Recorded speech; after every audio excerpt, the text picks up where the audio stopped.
Freelancing শুরু করার 5টা কার্যকরী ধাপ নিয়ে 10 মিনিট স্কুলের একটা ভিডিও আছে, বিশাল জনপ্রিয় ভিডিও, প্রায় 12 লাখের বেশি মানুষ ওই ভিডিওটা দেখেছে। আজকে আমরা এই ভিডিওটা একসাথে দেখবো এবং এই ভিডিওর ব্যাপারে, জেনারেল ফ্রিল্যান্সিং এর ব্যাপারে আমার মতামত আমি শেয়ার করবো আপনাদের সাথে এই রিয়াকশন ভিডিওতে। চলুন শুরু করা যাক। কিভাবে ফ্রিল্যান্সিং শুরু করা যায় বলুন তো? একটা কম্পিউটার থাকলেই তো শুরু করা যায়। ভিডিও বানিয়ে বিভিন্ন জায়গায় অ্যাড দেখে আর এখানে সেখানে ক্লিক করলেই তো ফ্রিল্যান্সিং শুরু করা যায়। ইউটিউব দেখে শুরু করা যেতে পারে, অথবা টুকটাক কোনো কোর্স করে।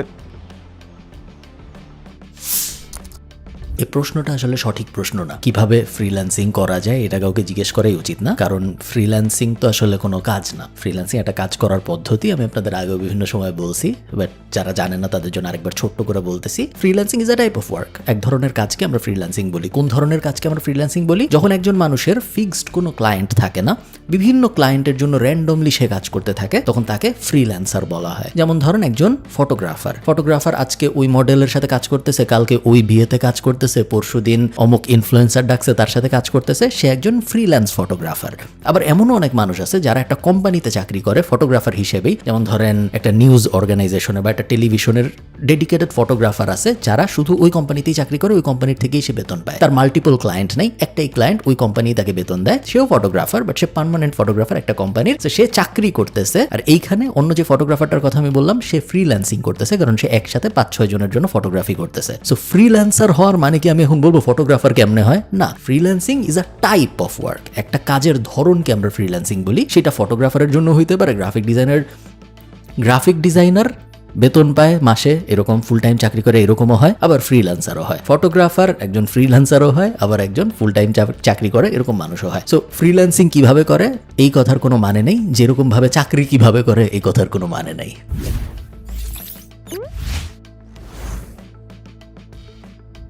ফ্রিল্যান্সিং শুরু করার 5টা সহজ স্টেপ শিখবো এই ভিডিওতে। So let's start. আমার খুব ভালো লাগে যখন কেউ অনেক সুন্দর করে কথা বলে এবং খুব প্রেজেন্টেবল হয়। আমি নিজেও তো প্রেজেন্টেবল না, আপনারা দেখতে পাইতেছেন আমি একটা সবুজ গেঞ্জি পরে র্যান্ডম ভিডিও করতেছি এবং আমার কথাবার্তাও করতেছি, খাইতেছি, এই ধরনের। বাট উনাকে যখন আমি দেখছি যে খুব সুন্দর একটা স্যুট পরে একদম প্রফেশনালি একটা হোয়াইট বোর্ডের সামনে দাঁড়িয়ে ভিডিও করছে, দেখতে খুব ইমপ্রেসিভ লাগে আমার এসব। ফ্রিল্যান্সিং শুরু করার প্রথম ধাপ একটা স্কিলকে প্রপারলি শেখা। আপনি ফ্রিল্যান্সিং করতে গেলে আপনাকে যে কোনো একটা স্কিল খুব ভালোভাবে শিখতে হবে, জানতে হবে, পারতে হবে, অ্যান্ড দেন আপনি ওই স্কিলটাকে সেল করে আসলে ফ্রিল্যান্স মার্কেট প্লেসে কাজ করতে পারবেন। সো প্রশ্ন এখানে থেকে যায় যে ভাই আমি আসলে ফ্রিল্যান্সিং তো করব, কিন্তু কোন স্কিলটা আসলে শিখবো? কোন স্কিলটা শিখবো এটাতে উনি যাওয়ার আগে আমি আপনাদের বলি যে হ্যাঁ, কথা সত্যি, ফ্রিল্যান্সিং বা যে কোনো ধরনের কাজ আমরা ফ্রিল্যান্সিং শুরু করার ওই অ্যাঙ্গেল আর বলবো না, যেহেতু আমরা শুরুতেই বললাম যে ফ্রিল্যান্সিং আসলে একটা কাজের টাইপ। সো ওইটাকে প্রায়োরিটি আমরা ওইভাবে দিব না। এটা বাংলাদেশ সরকার বলেন বা জেনারেল ইউটিউব সিন বলেন, সবাই ফ্রিল্যান্সিং বলে এই জিনিসটাকে পচায় ফেলছে। Freelancing is just a term, এটা আমরা আপাতত অ্যাভয়েড করি। যে কোনো কিছু করে টাকা আয় করার ফার্স্ট স্টেপ হলো একটা স্কিল শেখা। কারণ একজন মানুষ আরেকজন মানুষকে তখনই টাকা দেয় যখন সে তার কাছ থেকে একটা স্কিলড লেবার পায়, তাই না? আপনি আপনার বাসায় একজন ইলেকট্রিশিয়ান আসলো, আয়সা একটা ফ্যান লাগাইলো, তাকে আপনি কেন টাকা দিলেন? তাকে আপনি এই জন্য টাকা দিলেন কারণ তার একটা স্কিল আছে, ফ্যান লাগানোর স্কিল, ইলেকট্রিশিয়ানের স্কিল। সে ওই স্কিলটা অ্যাপ্লাই করে আপনার একটা কাজ করে দিছে যাতে আপনার লাভ হবে। আপনার লাভ হয়েছে কি, আপনার এখন ফ্যান ঘুরে আপনি বাতাস পান। তার লাভ হয়েছে কি, সে টাকা পাইছে। সো একটা উইন উইন সিচুয়েশন যখন ক্রিয়েট হয় একজনের স্কিলের বিনিময় এবং আরেকজনের টাকার বিনিময়, ওইটা একটা আইডিয়াল ট্রানজাকশন অফ বিজনেস, তাই না? সো এই ট্রানজাকশন হওয়ার জন্য যে জিনিসটা অবশ্যই লাগে সেটা হলো একটা স্কিল।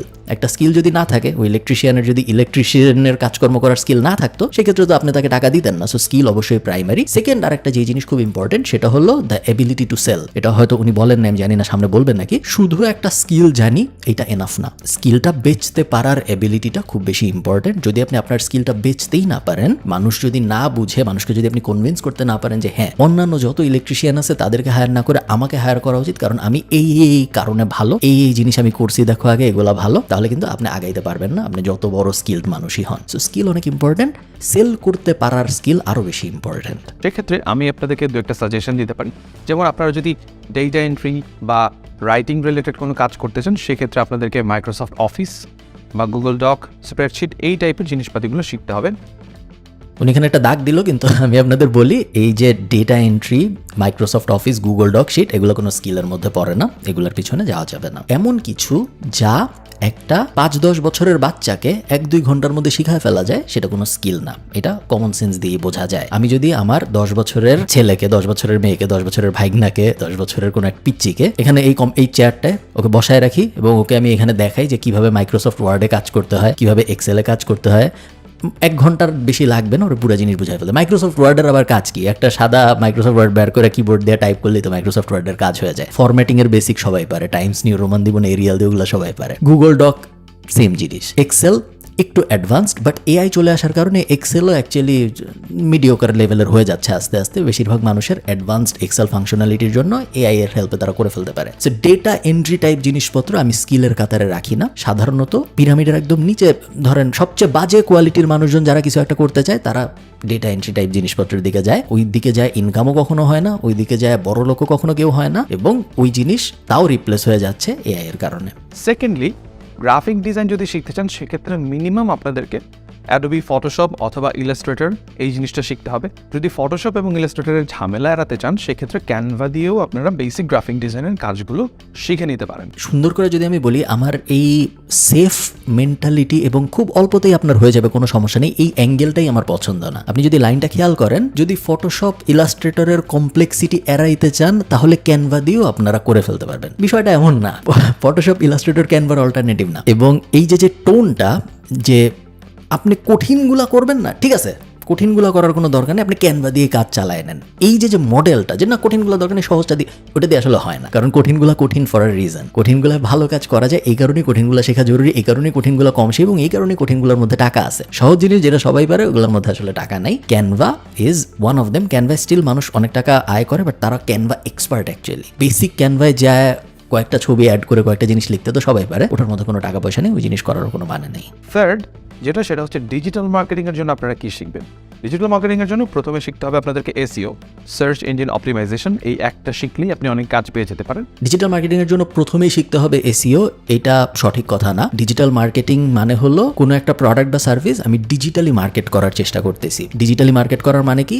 বিলবোর্ড বসাবো না, ফেসবুকে অ্যাড দিব, টিভিতে অ্যাড চালাবো না, ইউটিউবের ভিডিওর মাঝখানে অ্যাড আসবে, এমন কোনো কিছু যেটা আমি ডিজিটালি একটা মানুষের কাছে পৌঁছানোর চেষ্টা করতেছি, ওইটাই digital marketing. So digital marketing অনেক রকম হইতে পারে। ইমেল পাঠানো একটা ডিজিটাল মার্কেটিং এর অংশ, ফেসবুকে অ্যাড দেওয়া একটা ডিজিটাল মার্কেটিং এর অংশ, ফেসবুকে নর্মালি অর্গানিক পোস্ট করাও ডিজিটাল মার্কেটিং এর অংশ হইতে পারে। ইনফ্লুয়েন্সার মার্কেটিং আছে, এআই মার্কেটিং চলে আসছে, এসইও আছে, গ্রোথ হ্যাকিং আছে, অনেক ধরেন 20-30টা সাব সেগমেন্ট আছে। সো ডিজিটাল মার্কেটিং এর জন্য এসইও শেখাটাই জরুরি, এটা আমি কখনো মনে করি না। ইনফ্যাক্ট অনেক মার্কেট আছে যেসব মার্কেটে এসইও শেখা আসলে জরুরি না, এবং ওইসব মার্কেট এমন যেসব মার্কেটে এসইও থেকে অন্যান্য প্ল্যাটফর্ম এত ভালো কাজ করে যে এসইও শেখাটা অ্যাকচুয়ালি একটা লস প্রজেক্ট ওইসব মার্কেটের জন্য। এটা ছাড়াও অন্যান্য প্ল্যাটফর্মের অপারেশনগুলো আপনারা শিখতে পারেন, যেমন ফেসবুক মার্কেটিং কিংবা ইনস্টাগ্রাম মার্কেটিং কিংবা গুগল অ্যাডস, অথবা আপনারা ওয়েব রিসার্চ করেও বেসিক্যালি ডিজিটাল মার্কেটিংয়ের বেসিক কাজগুলো করতে পারেন।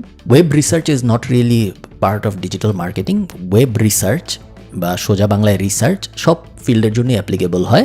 সাধারণত রিসার্চ একটা আলাদা ফিল্ড হিসেবেই ধরা হয়, বাট সব কিছুর জন্যই রিসার্চ লাগে। যে গ্রাফিক ডিজাইন করতেছে তারও রিসার্চ করতে হয়, কিরকম কালার থিওরি ইউজ করবো, কিরকম ডিজাইন বানাবো, ডিজাইন ইন্সপিরেশন কোথা থেকে আসবে, যে ভিডিও এডিট করতেছে তারও রিসার্চ করতে হয়, যে ডিজিটাল মার্কেটিং করতেছে তারও রিসার্চ করতে হয়। সো ওয়েব রিসার্চ একটা সেপারেট ক্যাটাগরি বলা উচিত হবে না। সো এই স্কিলগুলো শিখলে ডিজিটাল মার্কেটিং রিলেটেড কাজগুলো করা যাবে।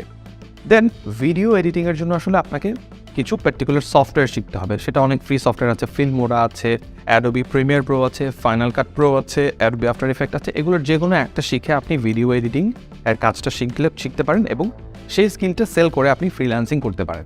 ভিডিও এডিটিং আমি আর ডিটেল বললাম না, ভিডিও এডিটিং এর ডিমান্ড প্রতিনিয়তই বাড়ছে, এবং উনি ঠিকই বলছেন। আপনি যদি একটা এডিটিং টুল ভালো মতো শিখেন, ফিল্মোরা না, final cut pro is a good option. CapCut দিয়ে এখন আস্তে আস্তে মানুষ ভালো করতেছে, বাট প্রিমিয়ার প্রোতে যেতে পারলে সবচেয়ে ভালো। শুধু টুল শিখাটাই এনাফ না, সায়েন্স এবং আর্ট ডেভেলপ করা, যে একটা ভিডিও আসলে কেন সুন্দর একটা ভিডিও হয়, একটা ভিডিওর মধ্যে কি থাকলে ওই ভিডিওটাকে সুন্দর ভিডিও বলে, ঠিক কোন জায়গায়। ধরেন টুল দিয়ে আপনি একজনকে শিখাইতে পারবেন যে ভিডিওর মধ্যে মিউজিক কিভাবে দেয়, কিন্তু মিউজিকটা আসলে কোথায় যাবে, কেন যাবে, কতটুকু ভলিউমে যাবে, কোন সময় আস্তে আস্তে মিউজিকটা কমবে, কোন সময় আস্তে আস্তে মিউজিকটা বাড়বে, ওই যে আর্টটা, ওই আর্টটা ভিডিও এডিটিং এর খুব ইম্পর্টেন্ট একটা পার্ট। টুল ইজি ব্যাপার। আসলে প্রশ্ন আসছে যে ভাই স্কিল তো সাজেস্ট করলেন, এখন একটা স্কিলকে শিখবো আসলে কিভাবে? এক্স্যাক্টলি, একটা স্কিল আমরা শিখবো কিভাবে? সো একটা স্কিল সহজে শেখার 4টা সহজ স্টেপ আমি আপনাদেরকে এক্সপ্লেন করছি এখন। সহজ স্টেপের 1 নাম্বার স্টেপ হচ্ছে যে ডিকনস্ট্রাকশন। একটা স্কিল শিখতে গেলে সর্বপ্রথমে ওই স্কিলটাকে আপনি যদি ডিকনস্ট্রাক্ট করতে পারেন তখন আসলে শেখাটা খুব সহজ হয়। What is deconstruction? ডিকনস্ট্রাকশন মানে একটা জিনিসকে ছোট ছোট ভাগে ভাগ করা। ফর অ্যান এক্সাম্পল, আপনি গ্রাফিক ডিজাইন শিখতে চাচ্ছেন এবং গ্রাফিক ডিজাইনের মধ্যে আপনি 3টা এরকম পার্ট পেলেন, যে 3টা পার্ট আসলে আপনাকে শিখলে প্রপারলি আপনি গ্রাফিক ডিজাইনার হিসেবে নিজেকে মার্কেট প্লেসে জাহির করতে পারবেন। সো সেক্ষেত্রে ফার্স্টে আপনি থিওরি শিখলেন, থিওরির জন্য ডিজাইন ফিলোসফি শিখলেন, থিওরির জন্য 1 2 3 3টা টাইপের থিওরি শিখতে হতে পারে। পুরোটা দেখা দরকার নেই, মোটামুটি বুঝতে পারছি উনি কি বলতে চাচ্ছেন। কথা সত্য, ডিকনস্ট্রাক্ট করে একটা স্কিল শেখাটা 100% ভালো আইডিয়া, এবং এভাবে অনেক মানুষ শিখে। আমাদের যে ট্র্যাডিশনাল এডুকেশন সিস্টেম, ইঞ্জিনিয়ার যারা হয়, ডাক্তার যারা হয়, তারা এইভাবেই শিখে। তারা একটা কমপ্লিকেটেড টপিককে ছোট ছোট ভাগে ভাগ করে সবচেয়ে ইজিটা থেকে শুরু, এবং তারপর আস্তে আস্তে উপরের দিকে উঠে। ওটা একমাত্র উপায় না শেখার, আরও কিছু উপায় আছে। যেমন একটা উপায় আছে অন দ্য জব, কোনো একটা কাজের ভিতরে গভীরভাবে ঢুকে যে ওইটার ভিতরে জিনিসটা অন দ্য জবে শেখা। যেমন ধরেন বাসের হেল্পার যখন বাস চালানো শিখে, প্রবাবলি একটা বাজে এক্সাম্পল, বাট আপনারা বুঝতে পারবেন আমি কি বলার চেষ্টা করতেছি। বাসের হেল্পার যখন বাস চালানো শিখে, সে প্রথমে বাস কিভাবে চলে এটা শিখে না, সে প্রথমে থিওরি পরীক্ষা দেয় না, সে প্রথমে লাল লাইটে কি করবো, সবুজ লাইটে কি করবো এভাবে শিখে না। সে বাসের হেল্পার হয়, বাসের ভিতরে থেকে সে দেখে যে এটা এমন করলে ওটা বামে যায়, এটা এমন করলে ওটা ডানে যায়, এইখানে চাপ দিলে থামে, এই জায়গায় চাপ দিলে ধাক্কা খায়। সো জবের ভিতরে শিখে। সো এরকমও অনেকে এভাবে স্কিল শিখতে পছন্দ করে, যে আমি এত কিছু বুঝি না, আমি ডাইরেক্ট একদম ফটোশপের ভিতরে চলে যাবো, আমি ডাইরেক্ট প্রিমিয়ার প্রোর ভিতরে চলে যাবো, দেখবো ভিতরে কি হইতেছে, আস্তে আস্তে ব্যাক ট্র্যাক করে শেখার চেষ্টা করবো। ওভাবে অনেকে করে। বাট হ্যাঁ, আই থিঙ্ক বেশিরভাগ মানুষের জন্য ভাইয়া যেটা বলছেন ওইটা ইজিয়ার অ্যান্ড বেটার অ্যাপ্রোচ হবে। দ্বিতীয় যে স্টেপটা আছে কোনো একটা স্কিল শেখার, সেটা হচ্ছে এলিমিনেট দ্য ব্যারিয়ার। মানেটা কি আসলে? আপনার শেখার যাত্রায় যত রকমের বাধা আছে সব বাধাকে আপনার পরিহার করতে হবে। এগুলো বেসিক কথাবার্তা, যে কোনো একটা কিছু শেখার সময় ফোকাস থাকতে হবে। একটা স্কিল শিখতে গেলে অনেক ধরনের ডিস্টার্বিং এলিমেন্টস চলে আসে। ফর এক্সাম্পল, আপনি হয়তো কম্পিউটারে বসে কোনো একটা স্কিল শিখতে চাচ্ছেন, কিন্তু আপনার মনে হলো একটু গেম খেলি, ওটাও ফোকাসই বেসিক্যালি একই জিনিস। সবচেয়ে চ্যালেঞ্জিং যে বিষয়টা শেখার বেলায় মোটিভেশনটা ধরে রাখা। যে আপনি খুব মোটিভেটেড হলেন, একদিনের হচ্ছে শিখবেন, দ্বিতীয় দিন শিখছেন, থার্ড দিন থেকে মোটিভেশনটা কমে যায়। সো এই মোটিভেশনটা ধরে রাখার জন্য আপনি করতে পারেন কি, নাম্বার 1, নিজেকে কোনো একটা জায়গায় দায়বদ্ধ রাখতে পারেন, যে ভাই আমি যদি এটা না করি আমার জবাবদিহিতার জায়গা আছে। সো আপনার কোনো একজন মেন্টরের আন্ডারে করতে পারেন, অথবা এমন কোনো কোর্স যেখানে আপনি স্টেপ বাই স্টেপ নিজেকে মোটিভেটেড রাখতে পারবেন, ওই রকম একটা কারিকুলাম বেসকে ধরে আপনি একটা কোর্স শিখতে পারেন। কোনো একটা কিছুর মোটিভেশন মূলত যায় হলো যখন ওই জিনিসটা কঠিন হওয়া শুরু করে। কারণ কঠিন হওয়ার আগ পর্যন্ত সব কিছুই মজার। কোনো একটা সহজ জিনিস যদি আমি আপনাকে করতে দিই, আপনি দিনের পর দিন করতে পারবেন, কোনো সমস্যা নেই, দেখবেন ভালোই লাগতেছে। যখনই ওই জিনিস আস্তে আস্তে কঠিন হয় তখন মোটিভেশন আস্তে আস্তে কমে, কারণ ব্রেইন আমাদের বলে অন্যান্য আরও অনেক সহজ জিনিস আছে চারিদিকে, ওগুলা কর, এটা করতেছিস কেন এই কঠিন জিনিসটা। সো মোটিভেশন আনার সবচেয়ে বেস্ট উপায় হলো কুইক উইন্স অ্যাচিভ করার চেষ্টা করা। আপনি ধরেন খুব তাড়াতাড়ি একটা এমন লোগো বানায় ফেলতে পারছেন যেই লোগোটা অ্যাপ্রিসিয়েটেডও হয়েছে এবং অ্যাকচুয়ালি রিয়েল লাইফে ইউজও করতেছে মানুষজন। আপনি খুব তাড়াতাড়ি একটা ক্লায়েন্ট পেয়ে গেছেন যে আপনাকে অল্প টাকা দিছে বা ফ্রি কাজই আপনি করার কারো অপরচুনিটি পাইছেন। সো কাজগুলা পাইলে যখন ডোপামিন আসে তখন মোটিভেশন আসে। যে কোনো কাজে আপনি যখন শিখতে যাবেন শুরুতে অনেক সহজ থাকে, তারপর একটু কঠিন হয়, তারপর আর একটু কঠিন হয়, তারপর অনেক কঠিন হয়, তারপর আরও অনেক কঠিন, তারপর আবার আস্তে আস্তে সহজ হওয়া শুরু হয়। এই যে কঠিন হওয়ার পার্টটা, ওই পার্টটাই মেনলি মানুষ মোটিভেশনটা ধরে রাখতে পারে না, কারণ জিনিস কঠিন হয়ে গেছে।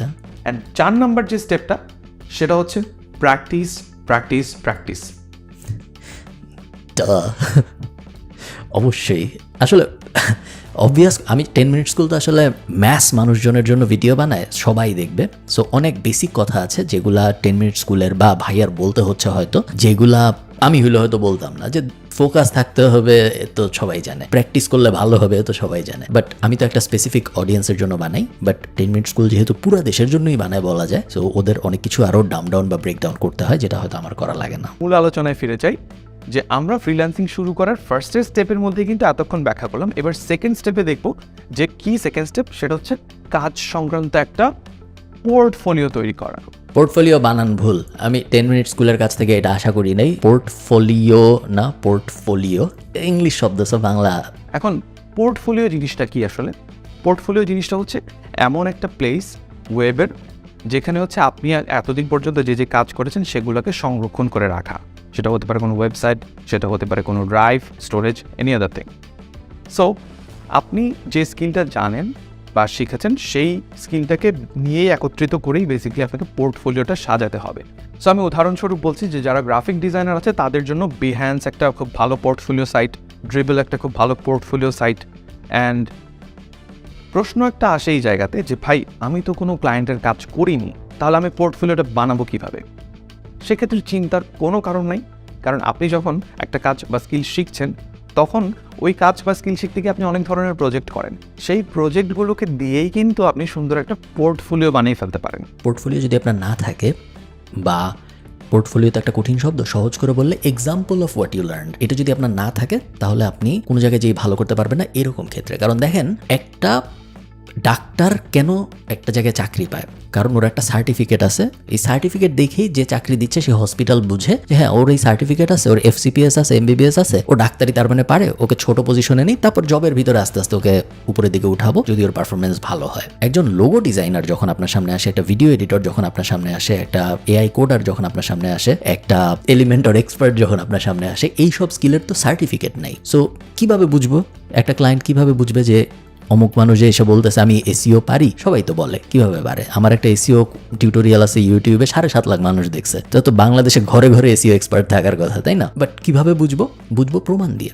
ওই প্রমাণটাকেই পোর্টফোলিও বলে। যে এই যে 5টা ওয়েবসাইট, এই 5টা ওয়েবসাইটকে আমি এই 25টা কিওয়ার্ডের জন্য র্যাঙ্ক করছি, দেখেন এগুলো ভালো ভালো কিওয়ার্ড, কম্পিটিটিভ কিওয়ার্ড, তারপরেও আমি র্যাঙ্ক করতে পারছি, দেখেন।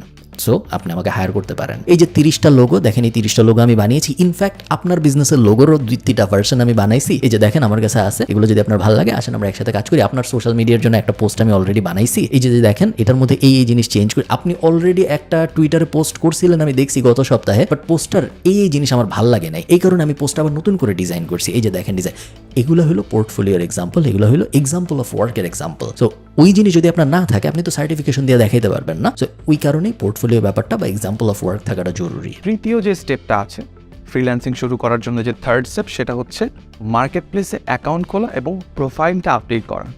আপনি যে মার্কেট প্লেসে কাজ করতে চান, সেটা হতে পারে fibre or Upwork or any other market place, সেখানে আপনাকে একটা যথাযথভাবে অ্যাকাউন্ট খুলতে হবে এবং সেই অ্যাকাউন্টটার প্রোফাইল, আপনার যে প্রোফাইলটা, সেটাকে আপডেট করতে হবে as per your skills. I don't recommend going to the marketplace after you learn a skill. I think একটা স্কিল শেখার পরে আপনার অ্যাটলিস্ট 1-2-3 বছর রিমোট ওয়ার্ক করা উচিত ক্লায়েন্টদের সাথে। দেশি ক্লায়েন্ট হইতে পারে, বিদেশি ক্লায়েন্ট হইতে পারে, বা অ্যাকচুয়াল ফিজিক্যাল ওয়ার্ক করা উচিত কোনো একটা অফিসে, যে 1 বছর 2 বছর 3 বছর, যেন আপনার এনাফ এক্সপিরিয়েন্স, এবং তারপরে আপনার মার্কেট প্লেসের দিকে যাওয়া উচিত যদি ইচ্ছা থাকে। মার্কেট প্লেস আমার মনে হয় তাও যাওয়া উচিত না, কারণ আপওয়ার্ক, ফাইবার এসব জায়গা বা ফ্রিল্যান্সিং তথাকথিত বলতে আমরা যা বুঝি, এর থেকে ভালো অপরচুনিটি মার্কেট প্লেসের বাইরেই থাকে। রিমোট ওয়ার্কের হাজার হাজার ওয়েবসাইট আছে, ওগুলায় থাকে। প্রত্যেকটা ট্র্যাডিশনাল জব পোর্টালেও এখন রিমোট ওয়ার্কের অপশনস আছে, সো ওইসব জায়গায় থাকে। এবং নেটওয়ার্কিং এর মেন্টালিটিও যদি আপনার ভালো হয়, তাহলে কাজ শেষ হইতে হইতে আসলে কাজ পাওয়ার অপরচুনিটি সৃষ্টি শুরু হয়। So market place should be your last option. Market place is not an ideal immediate option after আমি শিখলাম, আফটার আমার পোর্টফোলিও হলে এরপর আমি মার্কেট প্লেসে যে অ্যাকাউন্ট খোলা শুরু করবো। আই থিঙ্ক এটা এখন আর ওয়াইজ না। এবং মার্কেট প্লেসের কিছু উদাহরণ ভাইয়া দিয়েছেন, Upwork, Fiverr, freelancer.com। Upwork and Fiverr ঠিক আছে, কোনো সমস্যা নেই। freelancer.com is a scammy marketplace. So নতুনদের জন্য আমি বলবো এটা অ্যাভয়েড করলেই ভালো। ফুটিয়ে তুলে আপনার প্রোফাইলটাকে আপডেট করতে হবে।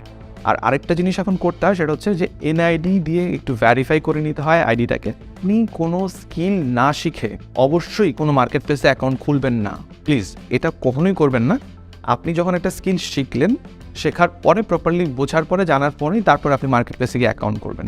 কেন? আপনি যদি স্কিল না শিখে মার্কেট প্লেসে অ্যাকাউন্ট করেন, আপনার নিজের ইমপ্রেশন খারাপ হচ্ছে, সমগ্র দেশের মানুষের ইমপ্রেশন খারাপ হচ্ছে। কারণ বাইরের ক্লায়েন্টরা আপনাকে দেখবে আপনি কাজ পারেন না, তার মানে তারা মনে করে নিবে যে বাংলাদেশিরাই বুঝি কাজ পারে না, এরকম করে দেশের প্রতিও একটা ব্যাড ইমপ্রেশন তৈরি হয়। সত্যি কথা যেটা বলছো এটা একদম 100% ট্রু। আমি অনেক ক্লায়েন্টকে এরকম দেখেছি যারা তাদের জব ডিসক্রিপশনের ভিতরেই লিখে দেয় যে বাংলাদেশ, শ্রীলঙ্কা, পাকিস্তান এসব জায়গার মানুষ যেন অ্যাপ্লাই না করে। এবং এটা কেন লেখে তারা? কারণ তারা ব্যাক অফ দ্য মাইন্ডে তাদের এই ইমপ্রেশন আছে যে এরা যদি অ্যাপ্লাই করে এবং এদের যদি হায়ার করি রেজাল্ট ভালো হবে না। এই চিন্তা তাদের মাথার মধ্যে কিভাবে আসছে? এই চিন্তা তাদের মাথার মধ্যে এই কারণেই আসছে কারণ তাদের পাস্ট এক্সপিরিয়েন্সে তাই হয়েছে। পাস্ট এক্সপিরিয়েন্সে ওভার প্রমিস করা, আমি যা পারি তার থেকে অনেক বাড়ায় বলা, এবং অ্যাকচুয়াল কাজ করতে গেলে দেখা যায় কিছুই না পারা, এই জিনিসটার টেন্ডেন্সি বাংলাদেশিদের ভিতরে অনেক বেশি। সো মার্কেট প্লেসে এই জিনিসগুলো অ্যাভয়েড করাই ভালো। সো আমরা এটা করবো না। ওকে, দেন দেয়ার আফটার আমাদের ফ্রিল্যান্সিং শুরু করার চতুর্থ যে স্টেপটা, সেই চতুর্থ স্টেপটা হচ্ছে ইন্টারন্যাশনাল পেমেন্ট বা ডলার গ্রহণ করা যায় এমন একটা সিস্টেম। আপনার এই জিনিসটা চর্বিত চর্বণ, এই জিনিসটা ওভার হাইপড। এমন মানুষ আপনি আমাকে দেখাইতে পারবেন না, আপনি আপনার আশপাশে দেখেন এমন মানুষ দেখাইতে পারবেন না যে বলছে যে আমি $1,000 ইনকাম করছি, কিন্তু আনতে পারি নাই বাংলাদেশে, অনেক সমস্যা হয়েছে, আমি মার্কেট প্লেস থেকে বের হয় নাই টাকাটা, এরকম মানুষ নাই। ইনকাম করাটা কঠিন, ইনকাম আনতে পারাটা কঠিন না। সব মার্কেট প্লেসের সাথে এখন বাংলাদেশের সব ব্যাংকের ডিরেক্ট কমিউনিকেশন হয়। একটা সময় ছিল যখন 2011-12-তে আমি ফ্রিল্যান্সিং করছিলাম, টাকা আনা বিশাল একটা ঝামেলা ছিল, ব্যাংক বুঙ্ক কিছুই বুঝতো না যে অনলাইন মার্কেট প্লেস কি, ফ্রিল্যান্সিং কি, এই কি সেই কি। এখন আর সেই সময় নেই, এখন পুরো দুনিয়াই বুঝে এইসব, ডিরেক্ট পাঠানো যায়, ব্যাংক থেকেও পাঠানো লাগে না। এমন আছে এখন যে ডিরেক্ট কোনো একটা অ্যাপ থেকে সরাসরি আপনার বিকাশে পাঠিয়ে দিতে পারবে, এরকম অপশনও কিন্তু এখন চলে আসছে। সো পেমেন্ট গ্রহণ করা এখন আর বাংলাদেশের রিমোট ওয়ার্কারদের জন্য কোনো সমস্যা বলে আমি মনে করি না। হ্যাঁ, পেপাল থাকলে হয়তো ভালো হইতো, আরেকটু ইজিয়ার হইতো, বাট ওই ইজিয়ার না হয়েও এমন কেউ নাই যার $1,000 আটকায় আছে জাস্ট বিকজ পেপাল নাই, এরকম হয় না। And thereafter last but not the least 5 number step, সেটা হচ্ছে আপনাকে যে আপনার স্কিল আছে সেই স্কিল অনুযায়ী একটা গিগ প্রিপেয়ার করতে হবে, এবং ক্লায়েন্টরা যখন মার্কেট প্লেস বিভিন্ন কাজের অফার দেয় সেই অনুযায়ী আপনাকে প্রপোজাল লেটার তৈরি করতে হবে। সো গিগ কি, প্রপোজাল লেটার কি, এগুলো আপনারা যখন ফ্রিল্যান্সিং রিলেটেড ডিফারেন্ট স্কিল শিখবেন বা কোনো কোর্স করবেন, তখন প্রত্যেকটা জায়গায় কীভাবে ওই রিলেভেন্ট গিগ তৈরি করা যায় বা ওই রিলেভেন্ট। ফাইবার নামে একটা মার্কেট প্লেস আছে, যে মার্কেট প্লেসের মডেলটা হইলো আমি আগে আমার কাজের অ্যাডভার্টাইজ করব, মানুষ এসে হায়ার করবে। সো ওই মার্কেট প্লেসটায় যে ফ্রিল্যান্সাররা বলে যে আমি লোগো বানাবো আমাকে $20 দিলে, আমি ওয়েবসাইট বানাবো আমাকে $200 দিলে, বলে তাদের সার্ভিস লিস্ট করে রাখে, এবং ক্লায়েন্টরা তারপরে এসে যেটা পছন্দ হয় পোর্টফোলিও দেখে তাকে সিলেক্ট করে। এই ব্যাপারটাকে বলে গিগ বানানো। আর ট্রেডিশনাল মার্কেট প্লেস যেগুলো আছে আপওয়ার্ক টাইপ, সেগুলো চলে নর্মাল চাকরির যেসব বিডি জব স্টপস আছে ওই সবের মতো। সো ওখানে ক্লায়েন্টরা আগে জব পোস্ট করে, এরপরে ফ্রিল্যান্সাররা বা যারা চাকরি খুঁজতেছে তারা যায় বলে তোমার এই কাজটা আমি করতে পারবো, আমি এত টাকা নিব, আমাকে তোমার নেওয়া উচিত, কারণ আমি এই জিনিস পারি এবং তোমার কাজটা এই কারণে আমি ভালো মতো করতে পারবো। ওইটাকে বলে প্রপোজাল লেটার বা অফার লেটার পাঠানো। আমি এখানে ছোট্ট করে বলি, গিগ হচ্ছে একটা দোকানের মতো, যেখানে বেসিক্যালি আপনি কোন ধরনের স্কিল পারেন এটা সাজিয়ে লিখে রেখেছেন এবং আপনার অফারিংসগুলো দিয়েছেন যে এই কাজের জন্য আমি এত টাকা নিব, ওই কাজের জন্য অত টাকা নিব, এইরকম আর কি জিনিসটা। আর প্রপোজাল লেটার হচ্ছে ক্লায়েন্ট যখন আপনাকে একটা কাজের বিজ্ঞপ্তি দেয় তখন আপনি ক্লায়েন্টকে অ্যাপ্রোচ করবেন ফার্স্টে, কাভার লেটার বলে আর কি এটাকে। সো ক্লায়েন্টকে যেই লেটারের মাধ্যমে অ্যাপ্রোচ করবেন এবং যেই লেটারটা পড়ে ক্লায়েন্ট আপনাকে কনভিন্সড হবে, আপনার সাথে যোগাযোগ করবে এবং আপনাকে কাজটা দিবে, সেটাই বেসিক্যালি প্রপোজাল লেটার। সো এগুলো লিখতে যখন আপনারা ফ্রিল্যান্স মার্কেট প্লেসে কাজ করা শুরু করবেন তখন এগুলো আস্তে আস্তে অনেক কিছু জেনে যাবেন, বুঝে যাবেন। সো আমরা মূলত এই ভিডিও থেকে শিখলাম। ওকে, এই ভিডিও থেকে কি কি শিখলাম এটা তো আপনারা জানেনই, এটা আর আরেকবার দেখার দরকার নেই। ইট ওয়াজ আ নাইস ভিডিও, বেশ নাইস, বেসিক, বাট বেসিক মানুষদের জন্যই হয়তো বানানো, এই কারণেই বেসিক, বাট নাইস ভিডিও। আমার দেখে বেশ ভালো লাগছে, গুড। এরকম ভিডিও আরও হওয়া উচিত যেন মানুষ আরও ভালো বুঝতে পারে। ফ্রিল্যান্সিং টাইপ এইসব ভিডিও মানুষকে একটা ভ্রান্ত ধারণা এই কারণে দেয় কারণ জিনিসটা খুব সহজ হিসেবে পোর্ট্রে করা হয়। একে তো ফ্রিল্যান্সিং করুন এই টাইপ কথা শুনলেই আমার বিরক্ত লাগে, কারণ ফ্রিল্যান্সিং করুন, যেটা আমি আপনাদের ভিডিও শুরুতে বললাম, ফ্রিল্যান্সিং এর মানে হলো চাকরি করুন। আমি যদি আপনাকে বলি চাকরি করুন, এ কথার যেরকম কোনো মানে নেই, ফ্রিল্যান্সিং করুন কথার কোনো মানে নেই, সেগুলো শুনলে একটু বিরক্ত লাগে। বাট ওইটা অ্যাসাইড বাকি সব কিছু ভিডিওতে মোটামুটি ভালো কথাই বলা হয়েছে। শুনলে যেরকম সহজ মনে হয় যে হ্যাঁ 5টা স্টেপ, স্কিল শিখবেন, ফোকাস রাখতে হবে, অনেক কাজ ওরকম না ব্যাপারটা। আপনারা সবাই তো জানেন যে আসলে এরকম না, ব্যাপারটা আরও অনেক কমপ্লিকেটেড। বাট ভালো স্কিল্ড মানুষ যারা ভালো একটা স্কিল পিক করছে, কমপ্লিকেটেড কঠিন একটা স্কিল পিক করছে এবং সেই স্কিলে অনেক ভালো মতো এক্সপার্ট হয়েছে এবং সেলস স্কিল ভালো, এই কম্বিনেশনটা যাদের আছে, এই 3টার কম্বিনেশন, তাদের মার্কেট প্লেসের বাইরে, দেশে বিদেশে, মঙ্গল গ্রহে কোন জায়গায় তাদের কারো আটকানোর সামর্থ্য নাই। তো ভালো লাগলো ভিডিওটা দেখে। যদি আমার এই ভিডিও ভালো লাগে তাহলে ওই ভিডিওতে যে আপনারা একটা লাইক দিয়ে আসতে পারেন। আপনাদের সাথে আমার দেখা হবে পরের কোনো একটা ভিডিওতে। টাটা।